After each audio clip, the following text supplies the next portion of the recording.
Right, come up to Christmas. Some people forget the true meaning of Christmas. I just think it's drinking and giving presents. But obviously it comes from the story of the Nativity. Very briefly, what is the story of Christmas, as you remember? It's baby Jesus was born. That's it. Okay, can we expand on that a little? Let's start the night before. What happened on Christmas Eve? She was, Mary was pregnant. Right. She's wandering about, you know, probably knowing it was due. Was she knocking about with the three fellas at that point? No. No. Three fellas being... The wise men? No. She wasn't with them? No. Who was she with? I honestly don't know. What was her husband called? Her husband was... I don't know. I wasn't that interested in Ari. Jesus was born. Right, okay. And Mary and Joseph, yeah? Yeah, yeah. They travelled, didn't they? On a donkey. Yeah. What happened? She's pregnant. Yeah, we've done that. And then she's like, I'm going to have this kid in a bit, sort somewhere out. Right. He says, we're going to struggle. She came from Salford. It's Christmas Eve. Right. And they stayed at her. No. It wasn't Christmas Eve, was it? All right, then it's just a normal day. Yeah. And they stayed, they couldn't find anywhere. Right. So they stayed in a stable. Right. She had the kid on December 25th. That's it. Then what happened? That's it, really. No, it was the three fellas she was knocking about with at the beginning. The wise men. Right. And there was a star involved. They followed a star. You see, you're making me look like a divvy, but it wasn't an important lesson at school. I'm not a Catholic or anything. I'm nothing. I'm sort of... My mum even said, she said, don't tell anyone that you're not anything. She said, because something about witches. When I was a kid, when you're a kid, you're at risk of being taken away by... People think he's a character. People think this is scripted. No. Imagine if I bothered writing this. But it's not important. It's so not important, this story. What did your mum say about witches? No, she just said don't go around telling people you're not christened or anything. Right. I did a Sunday school thing called Crusaders. Right. Joined that, but I just went on like the Friday when they had Sabutio, table football. And then they came knocking on the Sunday saying, come on, you've got to come with us. Right. And I went and it was rubbish. There was no Sabutio. There's an old fella reading out a smelly Bible, really old books. And I hated it. I said, I'm not going on a Sunday again. So I used to just go on the Friday, and that is religion for me. There you go. I didn't need it. I don't need an old story.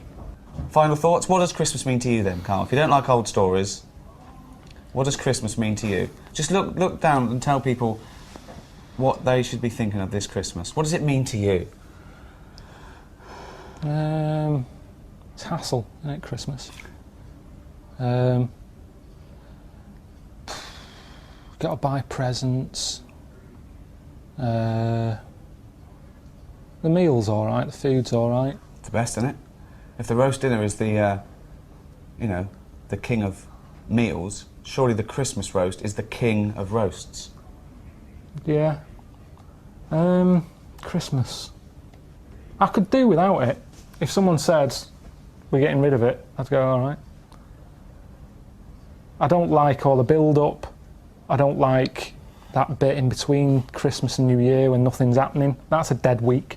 Nothing goes on. People are still off for Christmas. Christmas has happened. Get back to work. You can get nothing done. Everything comes to a standstill. Why do you like Christmas? I like being allowed to drink gin and tonic at 10 a.m. while watching Noah Ledman's give little sick kids presents. But that's what I mean. That's what it's about. It's not about, you're saying to me, telling me the story of baby Jesus, you haven't got a clue yourself. It's not about that. It's about, like you say, eating chocolates. Same as Easter is for fat people with chocolate. I love Easter. No, you don't. You like eggs. You like chocolate, you fat little... Do you know what I mean? So, we don't need it. Maybe back then, when you were, wise men knocking about a desert, they needed something to look forward to. They probably didn't live that long. I don't think they were looking forward to Easter, though, were they? No, but listen. But Jesus certainly wasn't you had looking forward nothing. to Easter. Back then, when you watch Scrooge, Yeah. everyone's looking forward to it. Tiny Tim, go and get a chicken. Now, these days, have a chicken when you want. Anyone can afford it. So it hasn't got the same values. Tiny Tim, go and get a chicken. Oh. Happy Christmas. Brilliant. Right. An Idiot Abroad, coming this January to Science Channel. An Idiot Abroad is a game changer for us. It's smart, has genuine information about culture and the wonders of the world, and it brings humor to our network. The 8-episode docuseries follows the grandest practical joke turned social experiment we've seen in a very long time. It features Ricky Gervais and Stephen Merchant, the Emmy Award-winning geniuses behind The Office, Extra, and many other incredible projects, and their friend, Karl Pilkington. I think Karl sees things very different to the rest of us. He's a true artist. He sees the world differently. He does investigate. He does do what science does. He says why, how, without prejudice as well. And I think that's what's nice, and that can be provocative, but you've got to realise... Sorry, I've got to stop you, mate, because the little earpiece has come off in his ear. He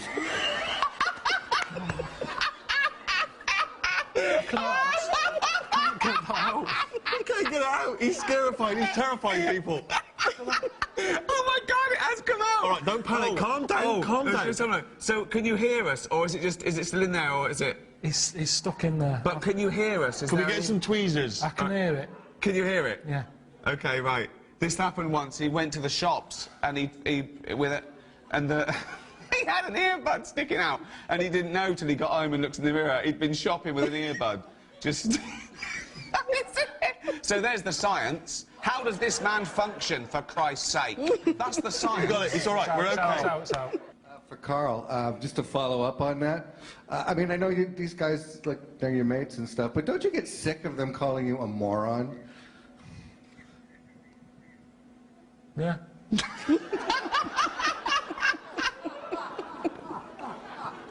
Do you think of yourself as a moron? Does my head in. But no, and I think when people watch the programme, they'll realise that I'm not a div. They'll see themselves in me, I think. Most normal people who, you know, aren't travellers and go to foreign places and stuff, it is a shock to the system. And I think they'll see themselves in me. But it does get on my nerves with, you know, they're always annoying me. And I know people always sort of say, oh, it must be great being mates with Ricky. But it isn't. I'll tell you what it's like. It's like when you get a dog and it seems like a good idea at the time, doesn't it? You go, oh, it'd be great to have a dog around the house, and then you realise it's a pain in the arse and it's shitting everywhere. But everyone's going, oh, what a cute dog. The people who come round love that dog, but they don't know what it's like, the ins and outs of having that dog. And that's what it's like having him as a mate. So he was kidnapped without realising. Two men appeared, put a bag over his head and dragged him into the back of a van. That was a highlight for you, wasn't it? Yeah, and he thought it was real. And it's one of the funniest 2 minutes of television I've ever been involved in. He was honestly terrified. Thoughts, Karl? I was properly terrified. I was talking about it today. I was aware that I had a heart. Do you know, like when you get stressed out, your heart beats harder than it normally does. I could feel it in my head. And I'm not sort of an adrenaline junkie. I'm not the sort of person who likes danger. I don't do bungee jumping, skateboarding. What else? You don't do anything. No, I don't need that sort of danger in my life. So to suddenly be sort of being battered and a bag over the head, chucked in the back of a van and that, I think it's probably the scariest I've ever been. Your day isn't an average day. What you do isn't an average day. You don't do anything normal. It annoys you when you call me and I'm at home doing DIY or whatever, but that is a normal life. Right. And I don't think you live in the real world, really. Because that's not my job. Plumbing and tiling and grouting, and I called him once and he had his hand down a drain, just covered in shit and pubic hair. He was loving it. Okay, why am I going to go, ooh, got any drains blocked, right? I earn more than a drain cleaner, so why would I do it myself when I can hire a drain cleaner? He's embarrassed by doing this. I love him. I love his attitude. He's great. I can't believe we found this man who is never going to be touched and ruined by fame, right? It's not even about that. What? I don't understand why you're happy to hand over a load of money when it's something you can do yourself. It doesn't matter how much you earn. Because I'm You're busy. I'm busy. I'm doing You're not this. busy all the time. I've seen you. You leave the office with him at 3:30, but you'd still get someone in to clear the shit out of your brains. Because we're intense. We work for 3 hours, and we're geniuses. They said it earlier. They said that. We're geniuses. Einstein didn't put his hand down Boggs. Can I just ask, the person who asked the question, I couldn't hear your name because there's a lot of noise and delay and everything. Do you put your hand down the drain and clear your own shit out, or do you pay for someone to do it? I know the answer. What was the answer? She calls her managers, or the maintenance people. She does not do it. Manager? Apartment Like manager. her building manager, not the bloke Building who's her manager. boss at work.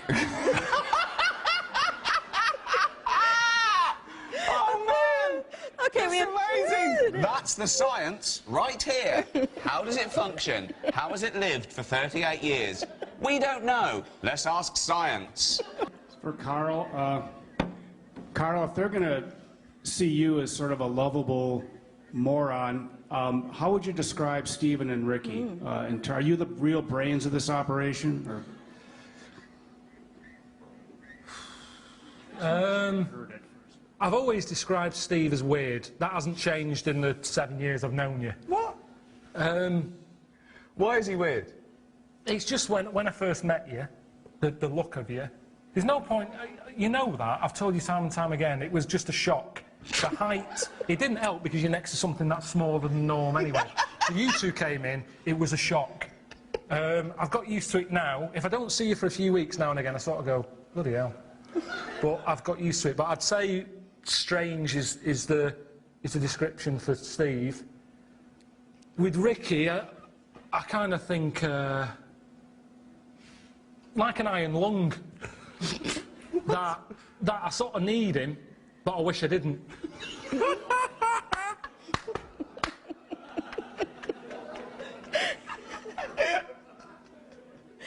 Ricky, Carl, Steve, thank you so much for being here today.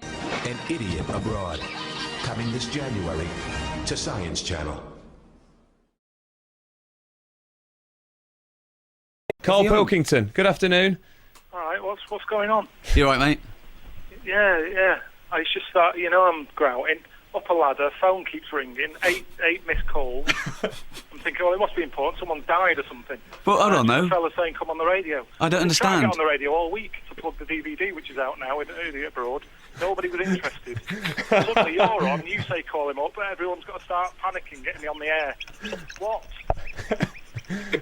Why are you still grouting? You've been grouting all week. I mean, it must be... Are you doing a shoddy job, or are you going over things? I don't understand. They're little small tiles, aren't they? It takes ages. But, Karl... No, you've never done it in your life. No, have I you? don't. No, because my time is... I get paid more than a tiler, so it'd be mad for me to spend my time tiling. I wouldn't be saving money, right. I'd be losing money. So Right, you well- earn more than a tiler. Well, So no, I don't. Not at the moment. Nothing's happening, is it? Nothing's rolling in at the moment. DVDs No are. work is coming in. your DVD's at number 5 in the Yeah, charts. but hey, Richard, you don't see that money for ages, mate.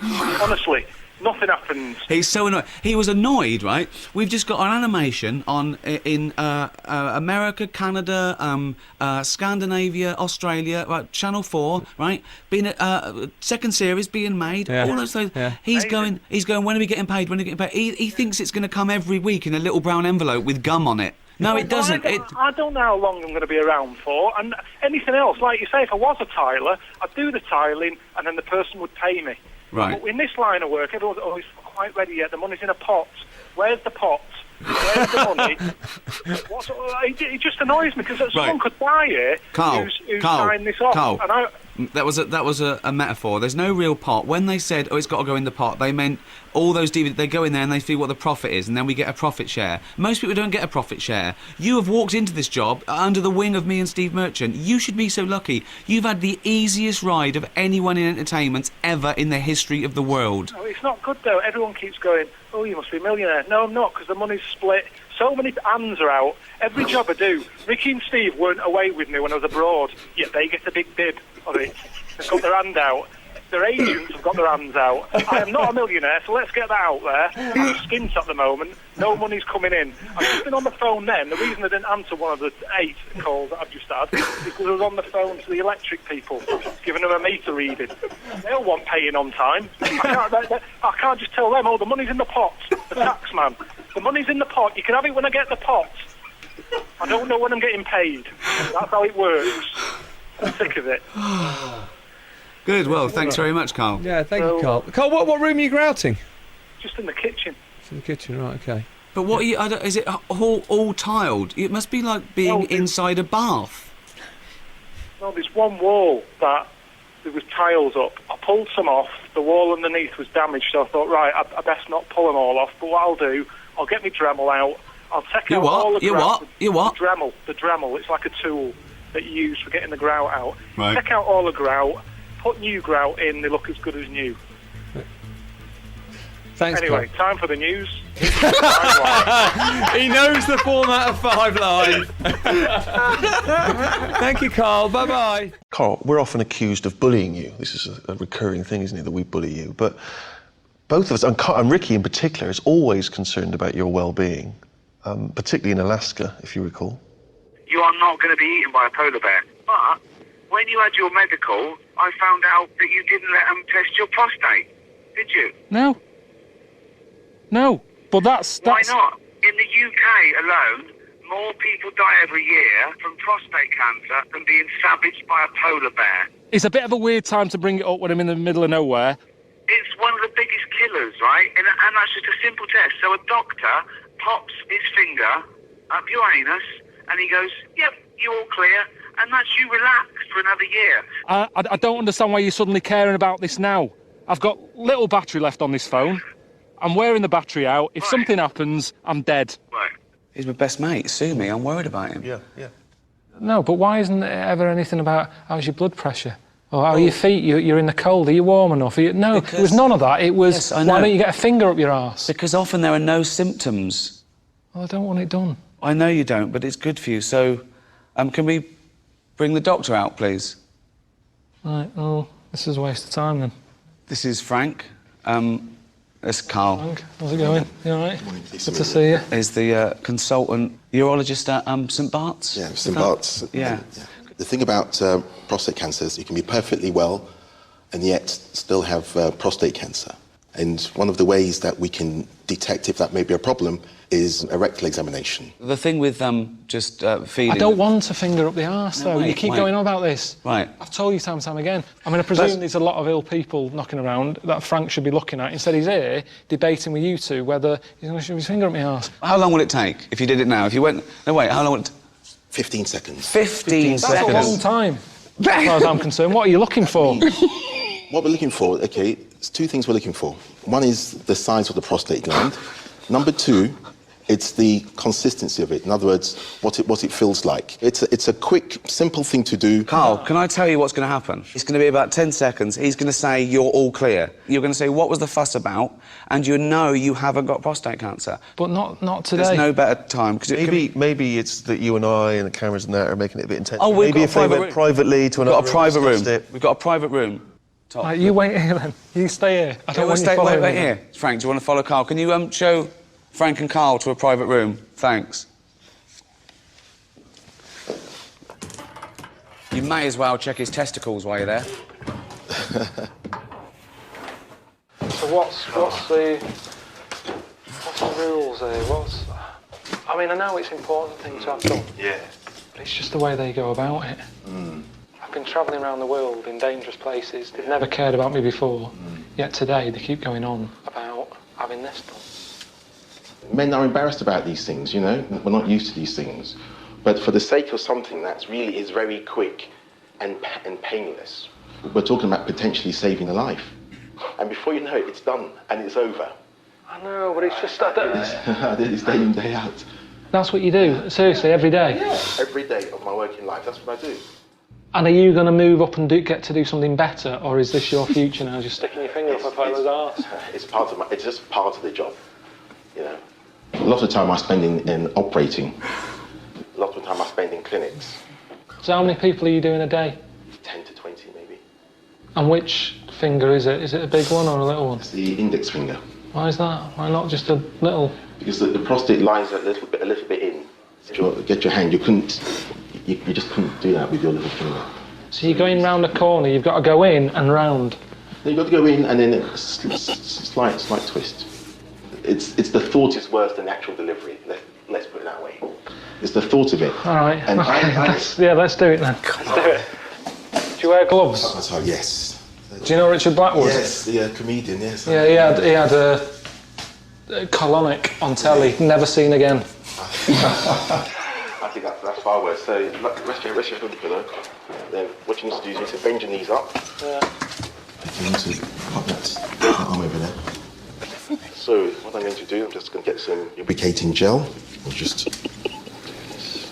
Right. So what I'm going to do is, if I may, I'm just going to pop your trousers down. Bend your knees up a bit more. Come towards me a bit more. So you're just going to marvellous. Okay. Take a deep breath. Deep breath. And out. Okay. And relax. Breathe normally. I'm just going to pop a finger in now. Okay. Deep breath. Well done. Jesus. Well done. That's high up. Fucking hell. Right, that's surely enough, isn't it? Right, you're touching a lung. Well done. Well done. Okay, I'll just your prostate's fine. Hey! Well done. Excellent. Oh, God. Well done. Brilliant. I don't think it's the sort of thing people pay a subscription for, to be honest. In HD. We'll see. Well done. Cheers for that then, Frank. Now, you are a doctor, aren't you? Yep. Google me. I wonder if we should have a jingle for questions for Carl, because there's a lot of questions coming in for Carl. Okay. Oh, chimpanzee, that question's for Carl. Yeah, okay, no, fair enough, that works. This is from Jim and Bob in Manchester. Carl, if you could talk to any animal, which one would it be and what would you say to it? Insect, animal, anything, fish, anything. Well, they said animal, but let's broaden it to anything. Animal, any creature. Insect is an animal. Yeah, no, but I'm just, I don't want to get it wrong. I'm just thinking about, there's a lot of stuff out there, isn't there? I'd probably go for the tortoise. Okay. Because it would take a long time to walk away from you while you were talking. No, just because... Most animals would be off straight away. Yeah. Just because they live for ages, so they'll have loads of stories. They've lived through a lot. You know what I mean? Through wars and stuff. Well, you get an old one. If you get like an old one, that's about 100 most of them have lived in a box in a garden for 52 years. No, but you get some that have been about, and even if it's in a box, you can overeat. They've really travelled, have they? Yeah. I mean, some of them have experienced more than you. Yeah. But they've broadened their horizons a bit more than you. They could probably teach you a thing or two. Yeah. And what would you hope to learn from them? Just history. Right. From their very specific tortoise perspective. Other emails. We've had a lot of questions about time travel. People are fascinated about your approach to time travel. And I know we've talked about this in the past, but this is a very specific time travel question. If you had a time machine, Carl, to what event in your childhood would you travel back to and why?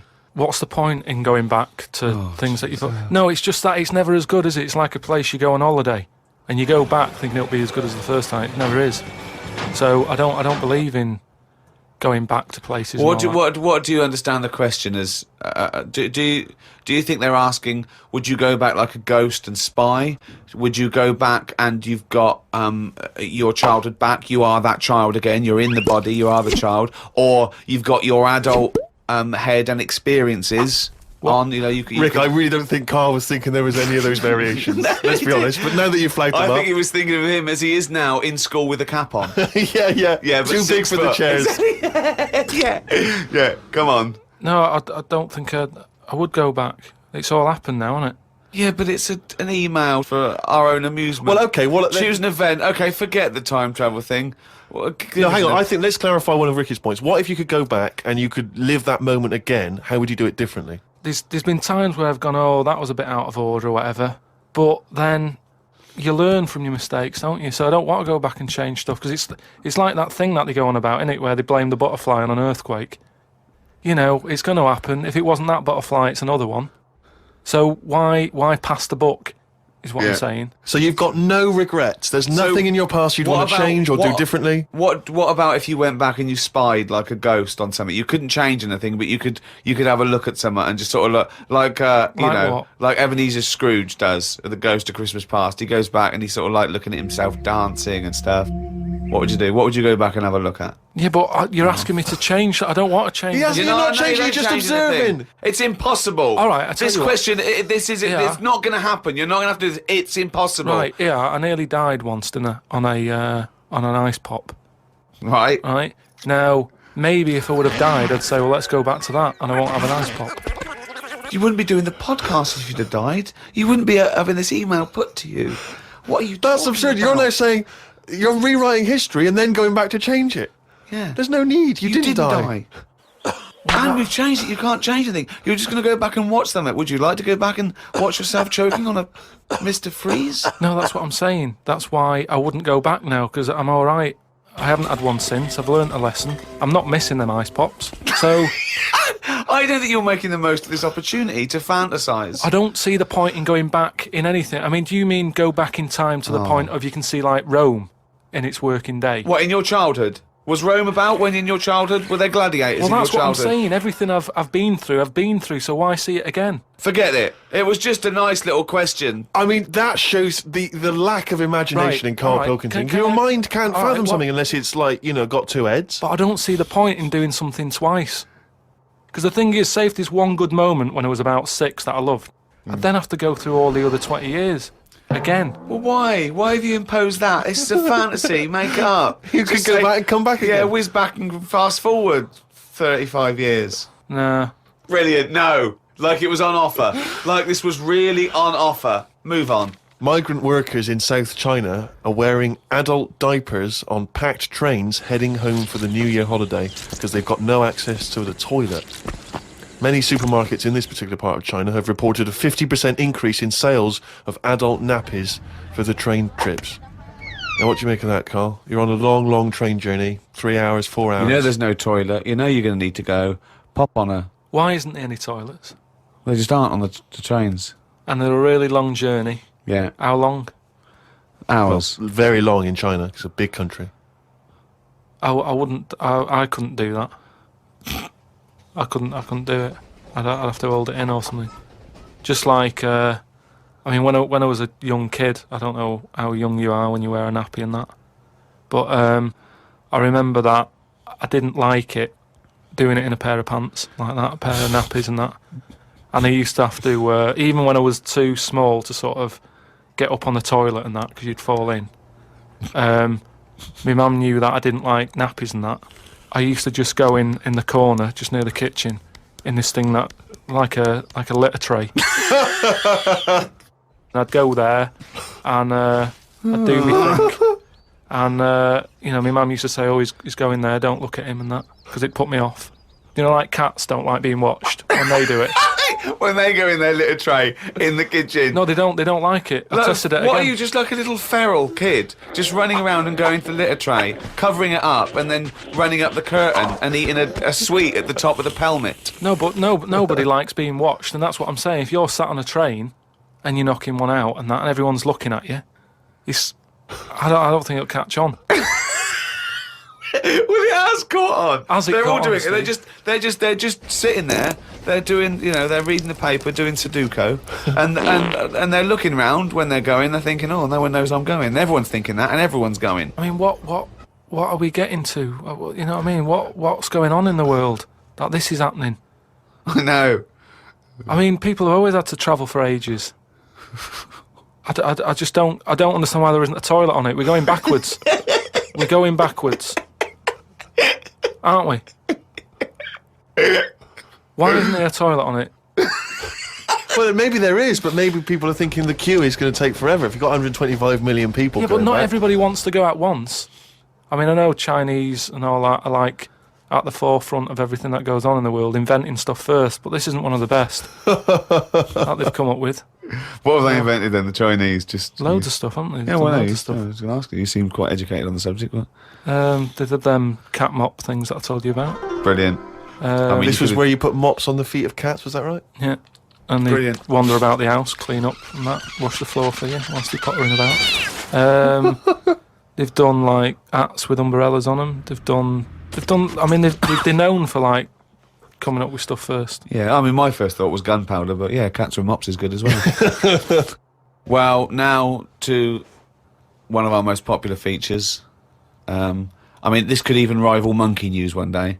It is monkey news. It's it's news from the point of view of a monkey, a shaved monkey. It's Karl Pilkington's diary. Oh, he's written it down, yeah. Was that the jingle, or were you just just annoyed about something? Okay. Went and did the podcast. We had a meeting after. I don't like meetings as I can't keep focused on what people are talking about. I think Ricky has the same problem as after 25 minutes he was trying to wrestle me. I tried to do what spiders do and stayed still as if I was dead. But Ricky just stayed on top of me, not moving. A bit like when you see one of them big snakes swallowing a sheep. Ricky got bored and released me. I went home thinking, why had I left my old job for this? A homeless man asked me for some money, but I didn't feel like I should treat him as I felt that he'd probably had a better day than me. Oh, God. Suzanne called me to say she'd gone for a haircut and that she'd meet me in the supermarket. I went to the supermarket, but she wasn't there. I called her and she said she was near the fruit aisle. I went to the fruit aisle and she wasn't there. Turns out she was in a different supermarket on the other side of town. And that if I'd listened to her properly, I'd have known that. I didn't want to say that What, you just went to the first supermarket you thought of, as opposed to listening to what supermarket? I'm in the supermarket. All right, bye. I didn't want to say that I hadn't heard her properly because my ears were ringing a bit from the wrestling from earlier. 25 minutes later, I met up with Suzanne. Her haircut wasn't that bad. Normally, her haircuts are followed by an argument between us as she pays over the odds for some daft haircut that's the latest style. Brilliant. I wish she'd take a picture out of a magazine or ask for a style rather than letting the hairdresser do what she wants. I said I only tell her to do this as she's got a square head and a close-cut hairdo makes it look squarer. She said, what do you think of this cut? I said it looked all right, as I couldn't be bothered arguing about it. It's weird writing a diary. I don't know who thought of doing one of these first. The last time I did one was at school. They used to get you to do it so they could keep an eye on whatever you were up to. My diary used to say the same thing every night. Got home, went to the shop to get potatoes, bread, milk. Went home, watched telly, went to bed. I think I might have gone to Twiggy's Dance Club just so I had something different to write. You've not told us about Twiggy's Dance Club. It's just, I sort of, when I was a kid, I sort of gave everything a bit of a go. I did boxing and that, didn't I? Gave that a go. For about 45 minutes. And a mate sort of said, oh, you're into your dancing, your robotics and that, you're doing your body popping, right? Body popping and that. He said, you ought to come to Twiggy's. And I went there, but I didn't go in, it was shut. They were just having like loads of toilet rolls delivered. I think like they were like using it as a storage place for toilet rolls and that. So I said, oh, I've come to have a dance. And like, oh, not tonight. Come back tomorrow. I never went back. Brilliant.